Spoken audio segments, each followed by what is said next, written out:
এই দুনিয়ার পুরো জীবনটা এটা হচ্ছে লালসাময় একটা জীবন, লোভ, মরিচিকা, মায়াজাল। এই মায়াজালে আমরা আটকে আছি, ফলে মৃত্যুর কথা আমরা ভুলে গিয়েছি। পাগলের মতো ছুটছি, আরো টাকা লাগবে, আরো খ্যাতি লাগবে, আরো যশ লাগবে, আরো দাপট লাগবে। আমার এত টাকা দিয়ে কি হবে? এত সম্পদ দিয়ে কি হবে? এত ব্যস্ততা দিয়ে কি হবে? তোমার স্টপ, থামুন, অনেক হয়েছে। আম্মা থামুন, take a rest, take a breath and think about death.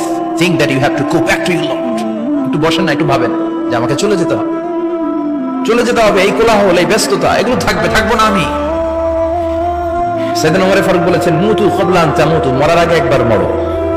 হাসিবু ক্বাবলা আন তুহাসাবু আলাইকুম, তোমার হিসাব নেওয়ার আগে তুমি একবার নিজের হিসাবটা করো না।